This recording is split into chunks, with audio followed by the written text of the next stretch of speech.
Hello and welcome to Sam's Table. I'm Sam Black, and this week I'm going to be talking about Old School. I suspect most of my listeners are not familiar with, maybe not interested in the format, but I'm going to ask you to bear with me and hear me out. It's a format that I really like. I won't talk about it a lot, but I do want to do kind of an introduction to it, talk about some thoughts I have on it. Before I get to that, I want to thank the newest Patreon subscribers at the Sam's Table Podcast Patreon. So thank you very much to McBaron, Nikki, Rust, and Jacob. Really appreciate the support. As always, if you're listening to this, getting something out of it, want to contribute, or if you're looking to get some Patreon perks, access to my written articles that are companion pieces to each episode, or recipes for the dinners that I talk about, or access to Discord, coaching discounts, stuff like that, check out patreon.com/Sam's Table Podcast. Also, I'm going to be attending some upcoming events that I want to raise awareness about. So, March 14th in Chicagoland, I will be attending the Black Lotus Extravaganza. This is a CEDH tournament with a Black Lotus for first prize. I've heard some reservations from people about the $200 entrance fee, which is a lot for a tournament, but I mean, it's like less than entering a Magic Con and joining one of the like PTQs there. So, in perspective, for a big event with a Lotus as the prize, I think it's going to be a pretty good event. I'm looking forward to it. It's also not too far from where I live currently and near where I grew up. Also, in Portland, May 15th, I will be competing in a charity 10K, the Quest for a Cause. I will include links to both of those events in the show notes if you are interested in attending some large CDH tournaments. Now, let's get to Old School. So, yeah, I'm going to be talking about Old School, or 93-94. This is the format that uses the cards before the beginning of Pre-Modern. So only cards from Alpha Beta Unlimited, Arabian Nights, Antiquities, Legends, and the Dark, and sometimes Fallen Empires. I say sometimes because there are a few different variants of Old School. I'll get into that. I have opinions. One of my favorite things about Old School is that the cards are really simple. This means that it's my favorite way to introduce someone new to Magic. This might be because of my bias. I grew up, I learned to play Magic in spring of 1994 when these were the cards that were out, and so they were the cards that I played with first. And so if I'm teaching someone Magic, especially if I'm teaching like someone close to me Magic as a way to connect them with my hobby, it kind of feels right to introduce them the way that I was introduced. But I also think it's just a good way to introduce someone. I think that the natural ways to introduce people are problematic. If you're a Commander player and you have a new friend who wants to play and you just hand them a Commander deck, they have to process so many different cards, and the cards are so complicated, and you're likely throwing them into a game with a lot of players and just like more game objects than they can realistically track. Whereas if you build some Old School decks, simple cards, often 4 copies of each of the cards that aren't restricted, it's just a lot easier to grasp what's happening in that environment. Similarly, if you're a competitive constructed player and you just have some modern decks or something, the interactions in modern are likely to be overwhelming for a new player. So with Old School, you get to play coherent decks that do something with cards that are relatively simple. Sometimes, if you're playing with cards that have the original wording, then the templating is not necessarily as precise as it is these days, but I still think that it's easier to engage with than a lot of other ways that someone could be introduced to Magic. And I think the gameplay is pretty good. It's very weird if you're not familiar and you're playing like actual competitive Old School decks. You have this weird situation where there are power cards, you have a lot of mana, and some of the stuff that happens feels pretty broken, but the threats are really bad, and so the games don't end quickly, and so you can have a start with a lot of power and the other person can recover because your start with a lot of power doesn't necessarily translate into doing something that matters. I mentioned there are several variants of Old School. This is a chart that goes over it. Sorry, for those watching visually, there's a chart that goes over it on the screen in front of me. Kind of the original format was Swedish. This format doesn't include Fallen Empires or the promo cards, Nalathi Dragon, Sewers of Estark, and Arena, and only allows one copy of Mishra's Workshop and only one copy of Strip Mine. Most other formats, most other versions of Old School allow 4 copies of each of those cards. Swedish is my least favorite variant. Atlantic is roughly the same as Swedish. It allows 4 workshops and only 1 strip mine. I don't feel very strongly about the difference there, but I prefer the formats that allow 4 strip mines, which are Eternal Central, Pacific, and Boreal. They are all very, very similar to each other. In Eternal Central, recall is restricted. The card Recall from Legends, it lets you discard cards to get the cards back from your graveyard, not Ancestral Recall. And Time Vault is restricted in Eternal Central and Pacific, but not in Boreal. I don't feel very strongly about the Time Vault recall situation. I don't care very much whether there are 1 or 4 of them. I think there are arguments in both directions. Pacific also has a special rule that you can play Infinite Plague Rats. I don't think that matters one way or another if you're playing the format competitively.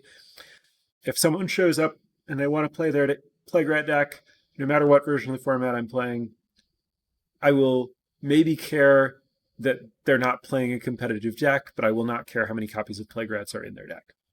So the reason that I like 4-strip, any of the versions where you're allowed to play with 4-strip mines, is primarily that it puts pressure on colored mana, which I consider to be the defining tension of deck building in the format. If you imagine a monocolored deck, you likely want to play all 5 Moxen, so you want to play the 4 off-color Moxes. You probably want to play Sol Ring, you probably want to play Library of Alexandria, it's like the strongest card in the format.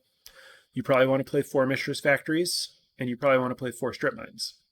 That's 14 colorless sources, which is a lot. Like, if you are imagining that your deck is going to have 24 mana sources, that leaves only 10 sources of the single color that you're playing. That's not really enough in most cases. You can play all of these cards and just say, well, Strip Mine's basically a spell, or Factory's basically a spell, or I'm not going to count my Moxes as lands because what I care about with my land count is being able to play a land every turn, and Moxes are just a bonus.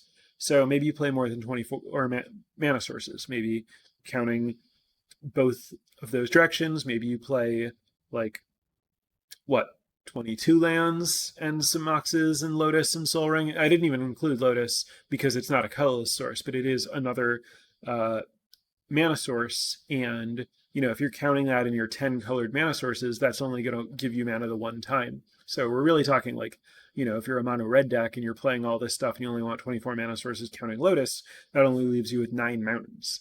So you can either just have a ton of mana in your deck, or you can choose to not play some of this stuff. So we see a lot of decks where people choose not to play the off-color Moxes, deciding that Mishra's Factory, Strip Mine, Library, and Sol Ring are more important. I think that's mostly accurate most of the time. Library of Alexandria, the land that taps for a colorless mana or taps to draw a card if you have 7 cards in your hand, is probably the most powerful card in the format. If your opponent has it and you can't kill it, they tend to run away with the game. This is another reason that it's good to have 4 strip mines, is it decreases the number of games that end because someone had Library in their opening hand. But the fact that matters so much kind of forces everyone to play 4 strip mines, which cuts into their colored mana sources or into their spells. And then Mishra's Factory, particularly because of the way that the rules work now, which is different from how they worked in 1994, specifically now tapped blocking creatures deal damage. Many of you likely don't know that that used to not be true. It used to be that if you tapped a creature, if a creature was blocking and became tapped, it would not deal damage. So that meant that Mishra's Factory could basically block as a 2/2 or as a 0/3. But now, with current rules, it can block as a 3/3, which is bigger than basically every reasonable creature to cast in the format. So Mishra's Factory ends up being one of the best creatures in the format.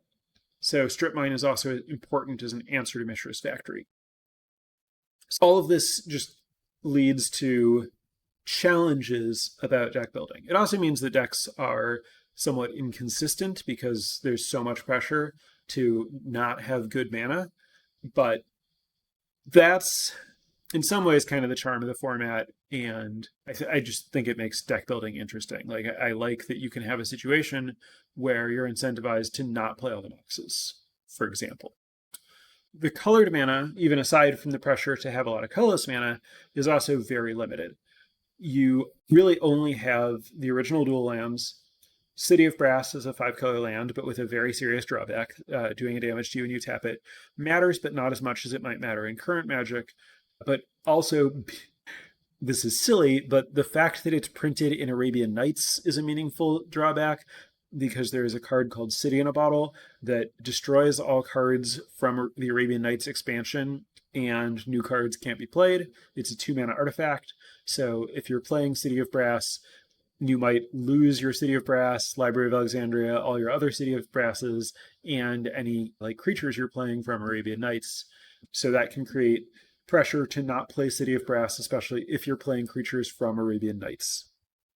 And then Felwar Stone is a great source of colors of mana conditionally on what your opponent's playing. If your opponent's playing City of Brass, it's going to work out great. If your opponent's playing a monocolor deck that's not your colors, it's just more colorless mana. So it's tricky to work out how best to make your mana work in this format where there are powerful cards in lots of colors, but where 5-color mana is hard to come by. And even in a 2-color deck, you only have one set of real dual lands before you get into, well, I guess I can also play City of Brass. No one in Old School is curving out as we think of it in contemporary Magic, even in Limited. There's a reason that the concept of a mana curve didn't even exist in the early days of Magic. Moxes and Sol Ring meant that the amount of mana you'd have on any given turn wasn't necessarily predictable, and often you're limited by having the right colors rather than the amount of mana you have. And so this idea that I'm going to play a card that costs 1, then a card that costs 2, then a card that costs 3 didn't really apply. And more importantly, there just weren't enough good cards in your color that cost 1 mana, then 2 mana, then 3 mana, where you were getting appropriately scaling impact for spending more mana. So in the early days of Magic, the game was a lot more about just maximizing your overall card quality rather than maximizing your mana efficiency, because casting costs weren't a very precise science. And so it's not like, oh, for 3 mana you get this kind of quality of threat, and for 4 mana it's this much better. There are very few creatures that are appreciably better. That the options at different points in the curve are very limited. And then because there are so few different good cards and your colored mana is such an issue, and you're kind of just trying to maximize overall card quality, and the strongest cards tend to be answers and card advantage rather than threats, this means that when someone has a broken start where they have I don't know, 2 Moxes or something, that often doesn't translate directly into winning the game, because if you play a few Moxes and maybe you cast a 3-mana creature, your opponent can still answer that with a single Swords to Plowshares.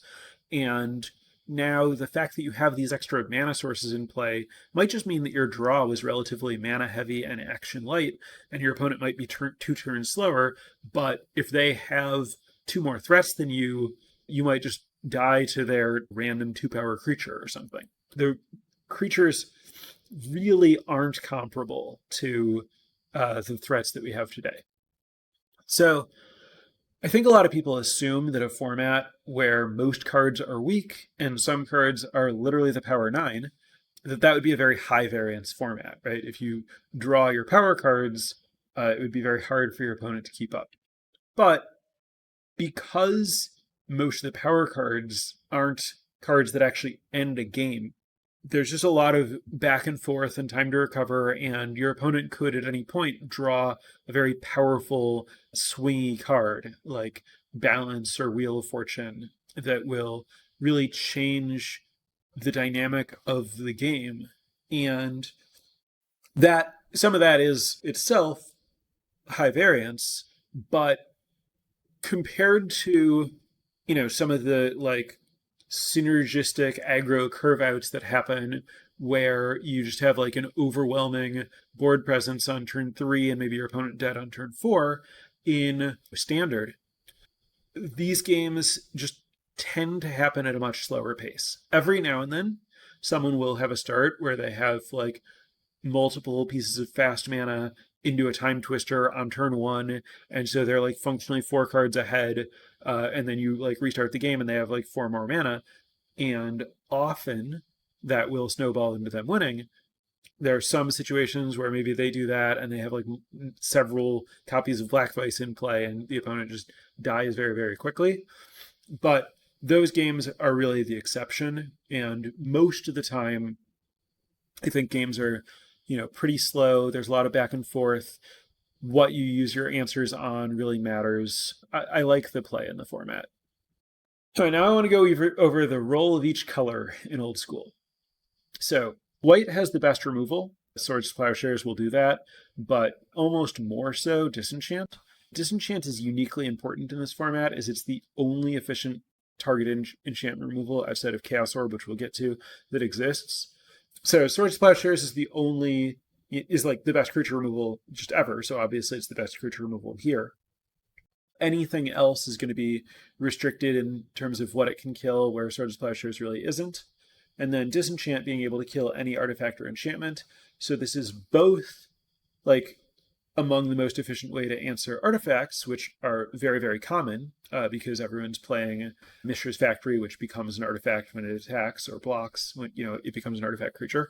And people are playing mana artifacts like Moxes and Sol Ring, and people are playing Chaos Orb, and then people are often playing other artifacts on top of that. So its Disenchant is never dead, and then also it's the only way to answer enchantments, which are less common but sometimes extremely impactful with cards like Moat or the Abyss.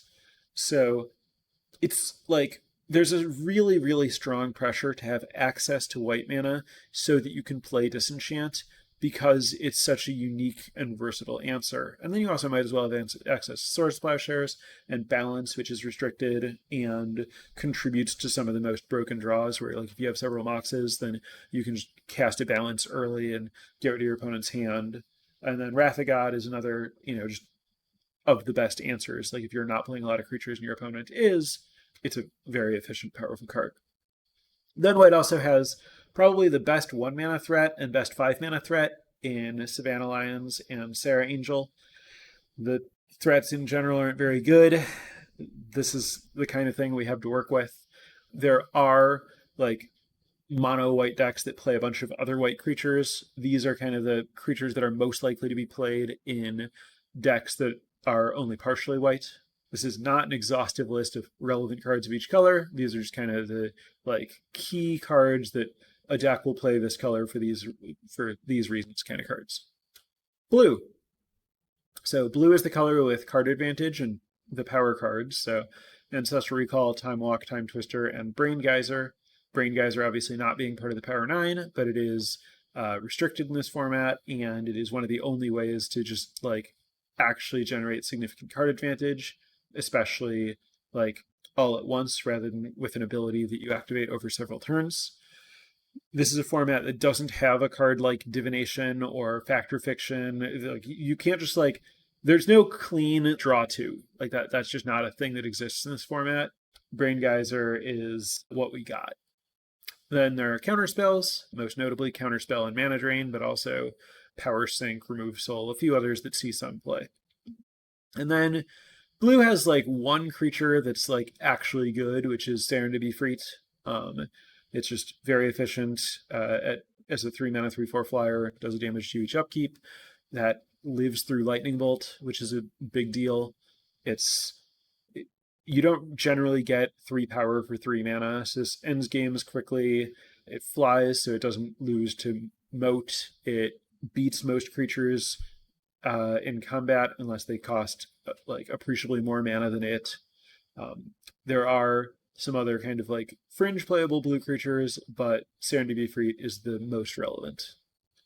There are obviously a bunch of other blue cards. Black. Sorry about this slide. We're just gonna power through at this point. So black has 2 cards that are restricted, and it's very, very common to splash for those cards. Demonic Tutor and Mind Twist. Demonic Tutor is really important in a format where all the best cards are restricted, and Mind Twist is one of those best cards. The format's very slow, there's a lot of mana, so making your opponent discard their entire hand is very much on the table, and obviously extremely significant.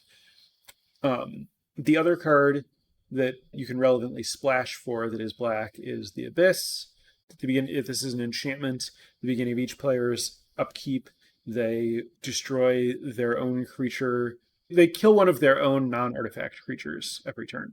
So you can play this in a deck with no creatures or only artifact creatures, and now your opponent has to lose a creature every turn.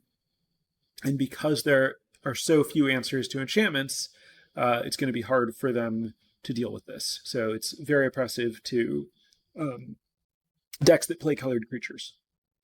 There are other good black cards, but almost all of them cost multiple black mana to cast. Hymn to Turok, Hypnotic Spectre, Sinkhole being some examples.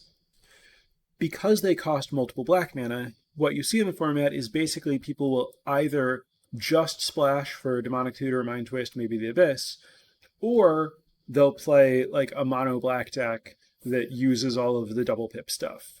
There are not very many other black cards that you can realistically want to play if you're not like heavily black because of the way the mana works. Red. Red is fairly weak. Lightning Bolt and Chain Lightning are probably the defining cards in red. Atog is a remarkably relevant and efficient threat. It's just a 2-mana 1/2. You can sacrifice an artifact to give it +2. Because the creatures are so small, if you have one artifact in play, it's very hard to like attack into or block Atog because it can be bigger than whatever creature you have. If you have 2 artifacts in play, forget it. It's bigger than everything if it wants to be. So, if you have this, if it's on defense, your opponent's never sending their like White Knight into combat and trading with your like Mox that you don't need anymore.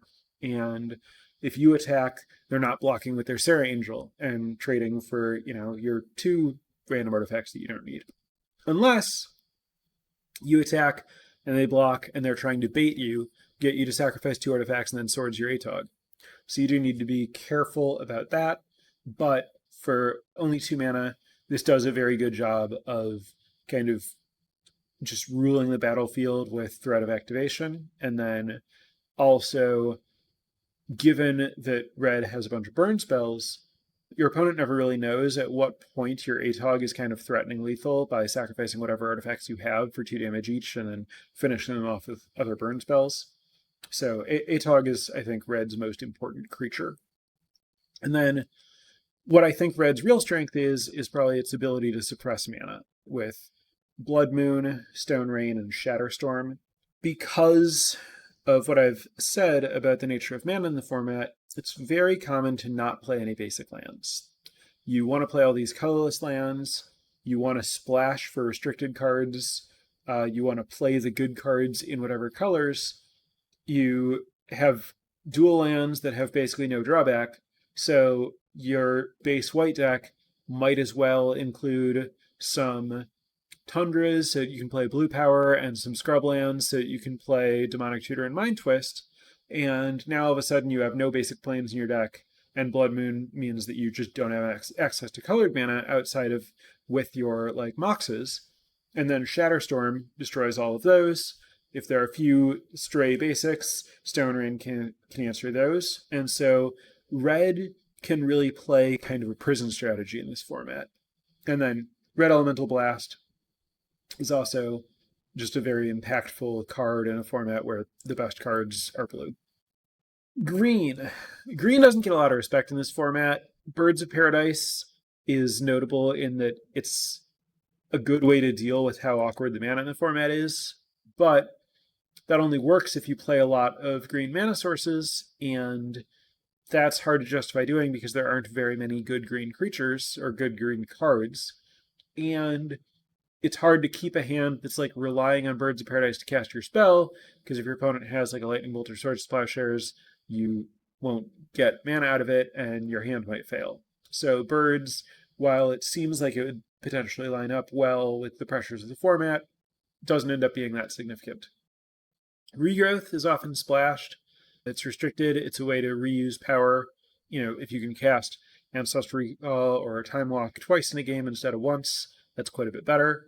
Also, Regrowth and Time Twister together are the only way to loop your library, which might be something that I care about more than most people, but I think in a format where the answers are so much better than the threats, it's a relevant consideration. You can just run out of threats in this format. Sylvan Library is extremely strong. It's so hard to get card advantage, and this is a way to actually draw meaningful numbers of extra cards. But your options for gaining life are extremely limited. And you're basically looking at Ivory Tower or Swords to Plowshares on your own creatures, either yours or your opponent's, or Spirit Link, which basically gives a creature a lifelink. It's an enchant creature. It's a rough way to do it because you get 2-for-1 by a removal spell. Ivory Tower is my preferred way to take advantage of Sylvan Library. They're very synergistic. Ivory Tower gains life for having more cards in your hand. Sylvan Library puts more cards in your hand. I think that this engine is a little bit underutilized. So that's one of the more important green cards for me. Finally, Argothian Pixies are weirdly important because of Mishra's Factory. So Argothian Pixies are 1 and a green for a 2/1 that can't be blocked by artifact creatures and reduces all damage that would be dealt to it by artifacts to 0. So this means that Mishra's Factory can't block it. It can block Mishra's Factory. It can also block any other artifact creatures. There are some decks that rely on artifact creatures, and just because Mishra's Factory is so present, and this is the only creature, the only efficient creature that really trumps it, it ends up being weirdly important in the format. Artifacts. So obviously you have the mana artifacts, your Moxes, Lotus, Soul Ring. They're also the only answers that most colors have to a lot of permanent types in Chaos Orb and Divinral's Disc. Chaos Orb is an awkward card because of the fact that it has the dexterity element, but I think it's a necessary card for the format. The answers to permanents are so limited, like the fact that only white has targeted enchantment removal. Now having a card that anyone can at least, find once to get access to some card they have to answer, and you can find it just by drawing it, or Demonic Tutor, or Transmute Artifact. It creates a lot more counterplay than the format would otherwise have. Then Divinral's Disc, it's a hard way to do it since you have to kill all of your stuff too, but it is an answer to things that your deck might not otherwise be able to answer. Artifact creatures are powerful, especially if you're using Mishra's Workshop, but Su-Chi as a 4-mana 4/4, that's just above rate. There aren't a lot of 4-mana 4/4s. And then Triskelion, a 6-mana 1/1 with 3 counters on it. You can remove a counter to do damage to any target. This is kind of like a top-end trump type creature. Some decks have 1 and 2 toughness creatures. Being able to kill those is nice. It's also just another 4/4 body, and thanks to Mishra's Workshop, this can pretty easily come down on turn 1 or turn 2 sometimes. Artifacts also offer other things that other colors can't get, like card advantage. Jayamde Tome is an extremely important card in the format. I think it's kind of very well known to be one of the best cards in the format, and one of the things that's going on, but I think that it's misused in the format. Specifically, it's a card that control decks play 3 or 4 of, and most other decks don't play at all. And I think that most decks possibly should just play one. Like, it's a good thing to be able to demonic tutor for in like the mid game on a stalled board, or just to draw one copy of. Like, you don't want to draw multiples because it costs so much mana to use, but no matter what deck you're playing, because the answers are so much better than the threats, sometimes the game will drag out and Jam de Tome will be a trump for whatever's happening. Lands. Many of the most powerful cards in the format are lands, starting with, of course, Library of Alexandria as the most powerful among them. Mishra's Factory I've talked about a lot. Mishra's Workshop I've mentioned a little. Also, Pendlehaven is another good example. This is a land that taps for green, or you can tap it to give target 1/1 creature +1/+2 until end of turn. Given how small creatures are, this means that the smallest creatures trump can beat a meaningful number of other creatures in combat. It means that, whatever random like Llanowar Elf or something you have is like a kind of reasonable clock instead of not if you have this in play. Pendlehaven is kind of like the basis of like green aggro being a deck in the format. So these lands kind of highlight like why Strip Mine's so important. So those are kind of like big picture cards that matter in the format. I would say that there are kind of three main competitive decks. There is something called the deck. Back in the day, this used to be called like Keeper sometimes, or just Control, multicolor Control. This is a deck with basically all the power, most of the restricted cards, and then a bunch of Felwar Stones, a bunch of Jam de Tomes, Counterspell, Sword Plowshares, Disenchant, the Abyss and or Moat and or Wrath of God, some small number of ways to win, sometimes Sarah Angel, Mirror Universe, Fireball or Disintegrate, Mishra's Factory. Basically just playing all the good cards with the kind of theory of the format being that card advantage is the only thing that matters, and the best way to make sure that that's true is to play all the most powerful cards and best answers. Then LDB, or Lion Dib Bolt, that is Savannah Lions, Serendib, Ifrit, and Lightning Bolt. This is basically just like Jeskai good stuff. So it's different from the deck in that it's playing creatures, Savannah Lions, Serendib, Ifrit, sometimes something else like Atog or Ironclaw Orcs, or Black Vice can function sort of like a creature, or maybe Sarah Angel or Shivan Dragon or Sushi. So this is kind of playing a lot of the same answers and power cards as the deck, but with like a slightly more proactive bent. So less focus on card advantage, more actively trying to end the game. And then robots, this is the Mishra's Workshop deck with Suchi and Triskelion, and then often copy Artifact to be more copies of those. Sometimes things like Juggernaut or Icy Manipulator or Atog or Sage of Latnam, which is a 2-mana 1/1 that can sacrifice an artifact to draw a card, which is mostly there so that if your opponent uses their removal on your creatures that matter, you get to sacrifice them to draw a card in response. So it's a way to actually generate card advantage that doesn't require 4 mana per card on a 4 mana investment. Don't consider these decks exceptionally powerful, which is not to say that I think they're bad. I think that these are all good old school decks. What I'm saying is I think that they aren't uniquely good old school decks. I think that there are many other decks in kind of this class or like broad power band that see considerably less play.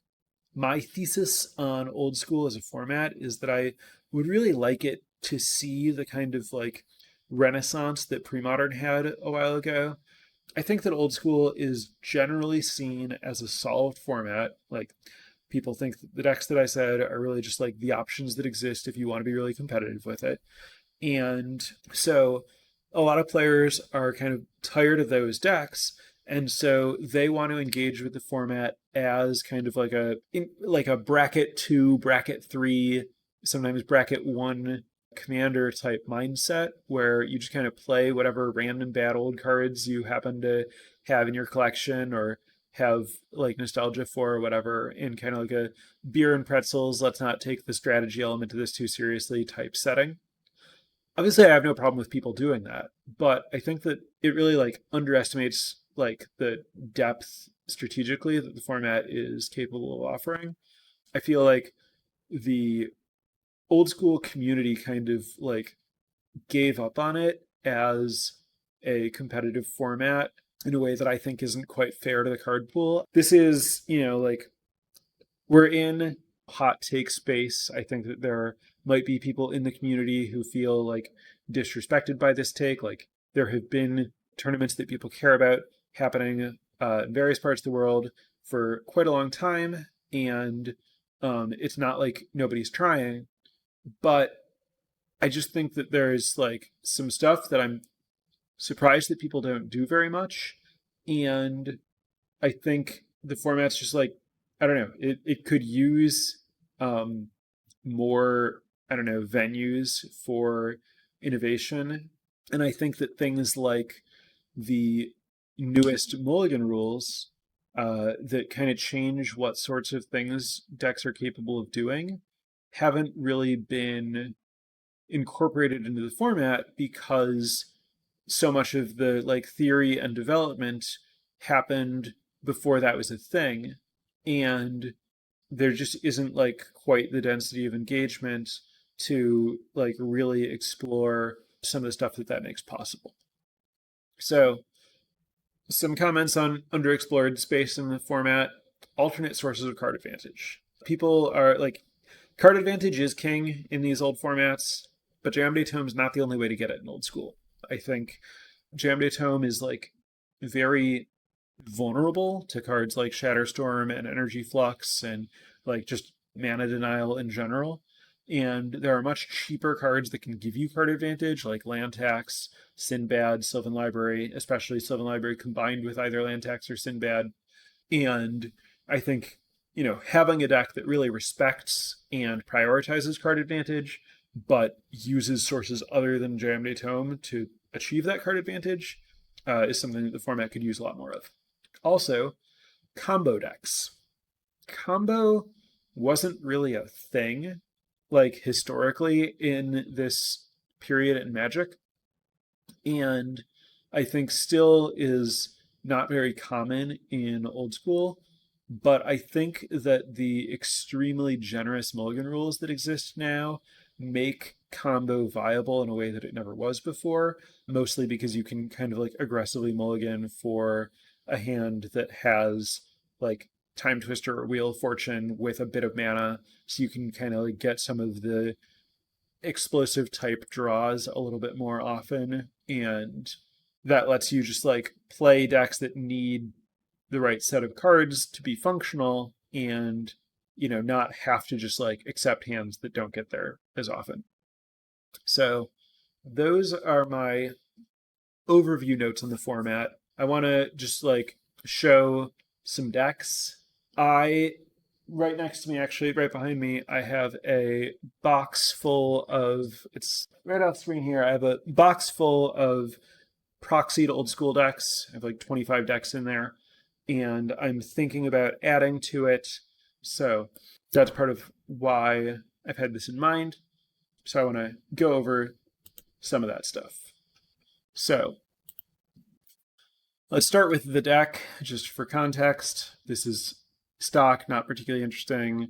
Sword Splashers, Disenchant, 4 of each, balance, Ancestral Braingeyser, 4 counterspell, Mana Drain, Recall, Time Twister, Time Walk, Demonic Tutor, Mind Twist, The Abyss, 1 Disintegrate, 1 Regrowth, 1 Sylvan Library, 3 Felwar Stones, 3 Jam Day Tomes, the Moxes, Lotus, Chaos Orb, Mirror Universe, 4 City of Brass, Library of Alexandria, 4 Mishra's Factory, 4 Strip Mine, 4 Tundra, 2 Underground Sea, 1 Scrubland. This is, different people are going to build this a little bit differently from each other, but this is the basic idea. This is, the boogeyman in the format. Temur Land Destruction, I think, is a pretty good answer to that boogeyman. It needs so much mana to operate that if you play 4 Bird of Paradise, a couple of Llanowar Elves, 4 Kurdiv, 4 Serendib, Ifrit, 4 Ice Storm, 4 Stone Rain, 4 Strip Mine, 2 Energy Flux, you can really suppress that mana. And then Wheel of Fortune, Time Twister, Time Walk, Regrowth, Ancestral Recall, 4 Lightning Bolts, Emerald, Ruby, Sapphire, Soul Ring, Chaos Orb, Black Lotus, 2 Energy Flux I mentioned before, 4 City of Brass, 4 Taiga, 4 Tropical Island, 4 Strip Mine, 4 Mistress Factory, 1 Library of Alexandria. Then in the sideboard, 2 Blue Elemental Blast, 3 Red Elemental Blast, Scavenger Folk, 3 Sylvan Library, 2 more Energy Flux, 2 Tranquility, 2 Juggernaut. So the basic idea here is you have your 12 land destruction effects with, you get to side up to 4 Energy Flux and some pressure, and your goal is to just have a creature that attacks for a bit of damage and keep your opponent off of their ability to cast spells. I've been reasonably impressed with this deck's ability to do that. I think Energy Flux is a key component of land destruction really working in this format. Stasis. This is a weird one, as Stasis usually is. So this is, for anyone who's familiar with Stasis in pre-modern, this is, I guess, kind of the same idea, but maybe not really, because this is a Howling Mine deck, which in pre-modern it usually isn't. So the idea here is you have 4 Stasis, 4 Boomerang. So as in other formats, what you're trying to do with Stasis is have it in play, pay for it as long as you can, then bounce it so that you get to reset all your lands, and then untap first, and then replay it the next turn so that your opponent never gets an untap step in there when you do. So 4 Stasis, 4 Boomerang is kind of the key. And you have all your power cards: Ancestral Recall, Time Twister, Time Walk, Brain Geyser, Mana Drain, Recall, 2 Power Sinks, and then 1 Fast Bond, Regrowth, Sylvan Library. The Fast Bond is really important. You don't want a lot of them because they're not good early, but this is what lets you, if you have some Howling Mines, so you're drawing plenty of cards to make your land drops to pay for Stasis, but you can never go up on mana, because every turn you play a land and you tap it, and you just have whatever amount of mana you previously had. When you find your Fast Bond, you get to play the rest of your lands, and now you can actually cast your spells rather than being stuck at whatever amount of mana you had. So that's kind of how you can transition into an end game. Then 1 Regrowth, 1 Sylvan Library, 4 Ivory Tower. This is how you when you have Stasis, not a lot's happening. You have Howling Mine, you're going to have a ton of cards in your hand. You want to not die to the fact that you're just giving your opponent all their lightning bolts. So Ivory Tower is really good against that. Pairs with the Sylvan Library to give you a card advantage source, and also lets you just ignore some creatures while you're finding your stasis sometimes. 1 Library of Lang. This is kind of the Mondo combo with Ivory Tower. It lets you keep a hand that's bigger than 7 so that you can gain more than 3 life a turn. Relic Barrier for when you don't have your stasis. This lets you tap your Howling Mine after you draw from it so that your opponent doesn't draw an extra card and you do. So this is another way to just play kind of a normal card advantage game. 1 Time Vault. We're not abusing this with Twiddle. We're just, if stasis is in play, your extra turn is not very valuable. So, hold on. I'm not actually sure if you can, if you get a chance to untap this while stasis is in play. I'm not going to worry about that. A couple of Winter Orbs is kind of a backup stasis that also combined with the Relic Barrier. A couple of Tabernacle at Pendrell Vale. This basically kills every creature if stasis is in play. And a bunch of islands, Tropical Island. Oh, and 1 Tormod's Crypt. Yeah. Most people would probably play Black Vice. I'm playing Tormod's Crypt as my way to kill my opponent. The idea here is that you kill your opponent by looping your deck with Regrowth and Time Twister, exiling your opponent's graveyard before each loop, and then eventually you can kill them with a Brain Geyser if you get tired of doing that. I don't like Black Vice because it doesn't do anything to keep you alive, and I think you're more likely to die to not getting set up than not being able to kill your opponent once you're set up. I do have 4 Black Vice in the sideboard. This deck, I think, is functional, not broken, but I think it's in that tier of competitive decks. This Candelabra deck, this is kind of the sort of deck that I mean when I talk about Storm. So the idea here, you have all of your typical blue power: Ancestral Recall, Brain Geyser, Time Walk, Time Twister, 2 High Tide, 4 Hurkyl's Recall, 1 Mana Drain, 1 Power Sink, 1 Recall, 1 Mnemonic Tutor, 4 Fireball, 1 Fork, 4 Mana Flare, 1 Wheel of Fortune, 1 Channel, 1 Regrowth, 4 Candelabra of Taunos, 4 Mana Vault, Chaos Orb, and then all the power Soul Ring, and Library of Alexandria, some Cities of Brass, all the blue dual lands that aren't Tundra because there's no white in the deck, and 2 basic islands. The idea here is Mana Flare and High Tide let you tap your lands for extra mana. You can untap them with Candelabra of Tanos. You use your mana artifacts, including Candelabra of Tanos and Mana Vault, to generate a whole bunch of mana. You Hurkyl's Recall yourself to replay them all to generate more mana, and then you kill your opponent with Fireball. This requires, for one thing, this uses Library of Alexandria better than any other deck because you can combine it with Candelabra of Tanos to draw a whole bunch of cards. On some combo turns, you get to, like, if you have like 3 Candelabras and 2 Hurkyl's Recalls, each Hurkyl's Recall you get to like untap your library with each of your Candelabras and draw an extra card. So you're, drawing 3 extra cards for each of your Hurkyl's Recalls. So you get to like really storm off if you have library with Candelabra. Sometimes that matters. Other times you just, play 2 Mana Flares and have Candelabra and make a bunch of mana. Other times you just channel Fireball. I've found this deck to be pretty consistent, pretty powerful. It has a sideboard pivot into just like a bunch of blasts and ATOGs, and you kind of give up on the combo thing against like other blue-red decks that are going to be good at disrupting what you're doing, and you just like become an ATOG aggro deck when they presumably have removed any creature removal they had. I think this space, if not this exact list, is very competitive and very underplayed. Another thing that I think is competitive and doesn't get quite as much respect as it should is Goblins. This is 4 Goblin of the King supporting like basically 15 1-mana goblins that don't do anything. The most text you get is Goblin Balloon Brigade, which is a 1-mana 1/1 that can get flying for red mana. These creatures are really bad, but Goblin King makes them meaningfully threatening. You also get 4 Goblin Grenade, which lets you red, sack a goblin, deal 5 damage.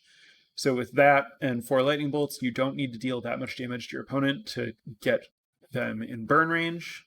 Wheel of Fortune, and then the real strength of this deck is 4 Blood Moon, and then 3 Shatter Storms and some Shatters in the sideboard. So this is, doing that thing where you combine Blood Moon, turning off colored mana, with Shatterstorm to clear moxes so that your opponent just like can't cast spells, which lets you beat them down with these silly goblins. You have some other like hate type cards like City of Brass main deck, City in a Bottle main deck against any of the Arabian Nights creatures. Goblin Warrens is a very inefficient enchantment. 2 in a red to cast, 2 in a red to activate, sacrifice 2 goblins, put 3 goblins into play. This is good if you get into any kind of like board stall against another creature deck. Also very good against the Abyss targets. So if you have 2 goblins, the Abyss tries to kill one of them, you sacrifice that goblin and another goblin. Now you have 3 goblins, so you can pretty easily overwhelm it in a deck that's not good at actually destroying it. This is 4 Strip Mine, 4 Factory, 1 Library of Alexandria, 13 Mountains. I think that the answers are really efficient, but you're not trading up on mana against a 1-mana 1/1, and people can't afford to play that much creature removal in a format where this isn't what most people are doing. And so you get a lot by attacking the format from a different direction than most people and then kind of exploiting some of the main cards most people are playing. This deck I've titled Stormseeker. There's kind of this like common strategy in Old School that people refer to as 12 Bolt, where you play 4 Lightning Bolt, 4 Chain Lightning, 4 Psionic Blast as a burn package, and then people add Black Vice to that as another basically like burn spell. And the idea here is if your opponent's planning to, play a very long control game and like answer all your creatures, the life gain in the format's so bad that eventually you'll just like draw into enough burn spells that they will be dead.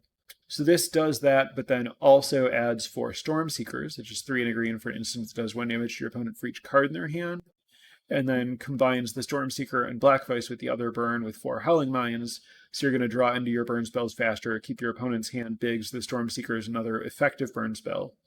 And then you also have Time Twister and Wheel of Fortune to draw into a Stormseeker late when your opponent has 7 cards in hand. And then a couple of Winter Orbs to help slow your opponent down, keep cards in their hand with all the moxes, because we're playing, Winter Orb, so we want non-lands to be untapping, and we have like the Howling Mines and Black Vices to cast, plus like Stormseeker is a lot of colorless mana. And then Lotus, Chaos Orb, all the power, including the blue power and regrowth. Lands here, library, 4 strip mine, 4 factory, and then 4 taiga, 4 volcanic island, 3 tropical island. Pretty common setup for an old school mana base. And then the sideboard has 4 Argothian Pixies, 4 Hurkyl's Recalls, 2 City in a Bottle, 1 Ivory Tower, and 4 Red Elemental Blasts. So the Hurkyl's Recalls are huge here. If you're playing against an opponent with a lot of artifacts, it's really easy to set up lethal with Hurkyl's Recall and Stormseeker. Between the Hurkyl's Recalls and the Pixies, you're very well set up against the workshop decks. The City in a Bottle is very good against the Serendib type decks.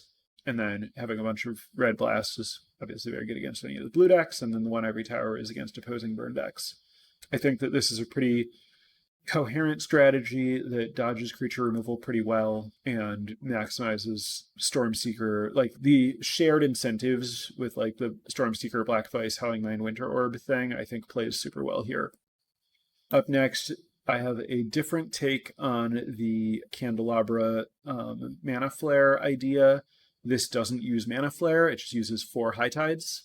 So this is Braingeyser, Tutor, Fireball, 4 Recalls. This deck is built for the format for a version of the format where you're allowed to play 4 Recalls. 1 Regrowth, Time Twister, Time Walk, Wheel of Fortune, 4 High Tide, 2 Hurkyl's Recalls, Mana Drain, Ancestral Recall, 4 Candelabra of Tanos, 1 Black Lotus, 1 Chaos Orb, 1 Mox Pearl, 1 Soul Ring. Pearl is the only Mox here. And then 4 Fast Bond, 4 land tax. So the idea here is you get land tax.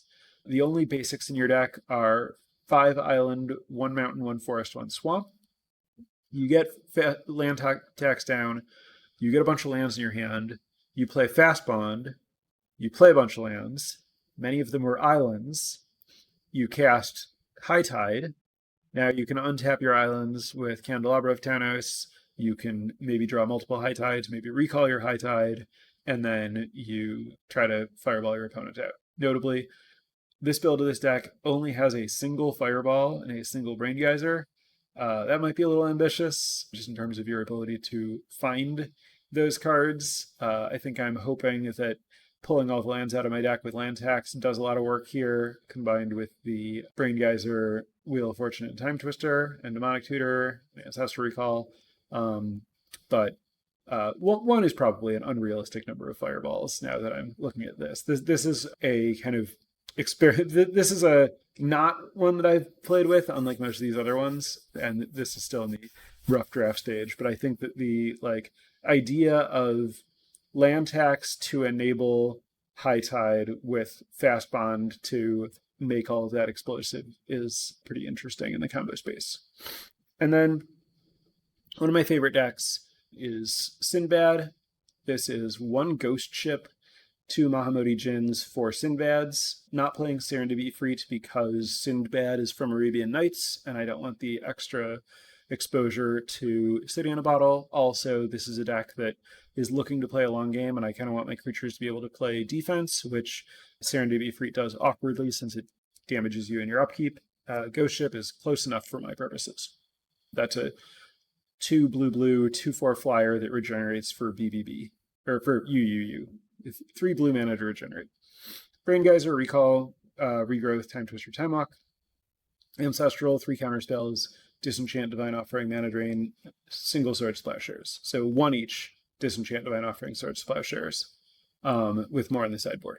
And then Lotus, Soul Ring, Chaos Orb, 3 Ivory Towers, 1 Jayemdae Tome, Emerald, Pearl, Sapphire, 4 Sylvan Library, and then 26 lands, including 4 Strip Mine, 4 Factory, 3 Maze of Ith, 1 Pendlehaven, 3 Savannah, 4 Tropical Island, 4 Tundra, 2 Island.